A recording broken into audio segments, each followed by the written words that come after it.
மீனாட்சி.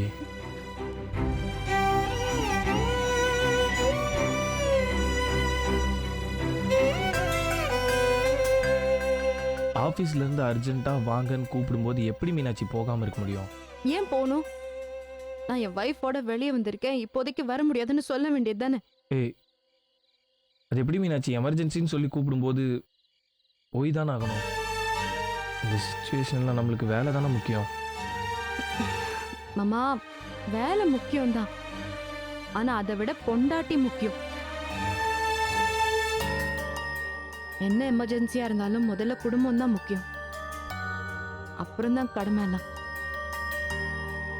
அதெல்லாம் உங்களுக்கு எங்க புரிய போகுது? ஏய்,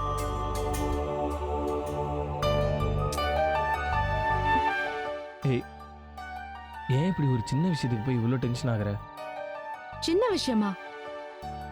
கல்யாணத்துக்கு அப்புறம் ஃபர்ஸ்ட் டைம் படத்துக்கு போக போறோம்னு சந்தோஷமா கிளம்பி வந்தா, படத்துக்குலாம் போக முடியாது, நான் ஆபீஸ்க்கு போறேன்னு சொல்லி என்ன விட்டுட்டு போறது உனக்கு சின்ன விஷயம்? நீ ஆபீஸ்க்கு போனதுக்கு அப்புறம் நான் இங்க ரொம்ப தனியா இருப்பேன்டா.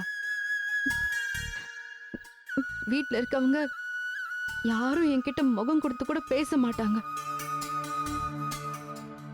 அட்லீஸ்ட் உன் கூட வெளியே போயிட்டு வந்தா மனசுக்கு ஆறுதலா இருக்குமேன்னு நினைச்சேன். நீ எப்ப வருவ, எப்ப என்ன வெளியே கூட்டிட்டு போவேன்னு அவ்வளவு ஆசையா வெயிட் பண்ணிட்டு இருந்தேன். என்னை பத்தி கொஞ்சம் கூட யோசிக்காம உன் வேலைதான் முக்கியம்னு போயிட்டேன். சாரி மீனாட்சி, நான் பண்ணது தப்பு தான். என்ன எமர்ஜென்சியாக இருந்தாலும் நான் உன்னை விட்டு போயிடக்கூடாது தான். என்னை மன்னிச்சிரு. இன்னொரு தடவை நான் இப்படி நடந்துக்க மாட்டேன். மன்னிச்சிரு. என்னை இவ்வளவு தூரம் கஷ்டப்படுத்தி அழ வச்சுட்டு சாரி சொன்னா சரியா போயிடுமா என்ன? வேற என்ன பண்ணணும்னு சொல்லு, பண்றேன்.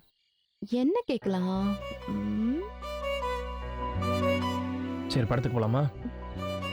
மறுபடியும் முதல்ல இருந்தா? சிச்சி, இந்த தடவை நான் உன்னை கண்டிப்பா கூட்டு போறேன். எப்ப போலாம்? இந்த வாரத்துல. ஓகே. ஸோ இந்த வாரத்துல ஏதோ ஒரு நாள்ல நைட் ஷோ படத்துக்கு நம்ம போறோம். ஓகே? சாப்பிட்டியா?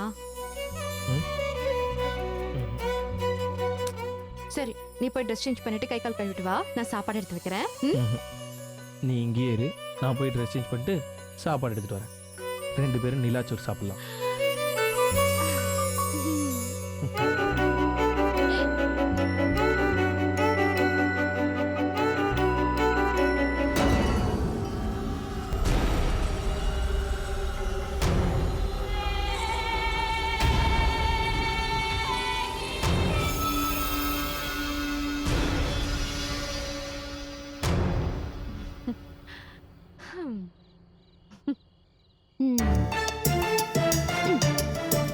என்ன மீனாட்சி, கோவம் முடிஞ்சு கொஞ்சம் ஸ்டார்ட் ஆயிடுச்சு போல?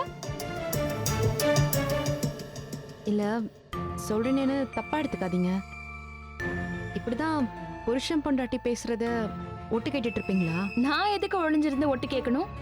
இது மொட்டை மாடி, 4 பேர் வந்து போற இடம். அது மட்டும் இல்லாம நீங்க அடிக்கிற கூத்து தான் கீழே வரைக்கும் கேக்குதே.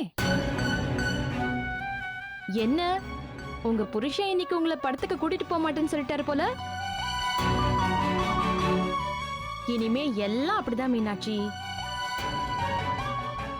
இனி நீ நினைக்கிற எதுவுமே நடக்காது. உன் புருஷன் கூட உன்னால சந்தோஷமா வாழ முடியாது. நான் வாழவும் விட மாட்டேன்.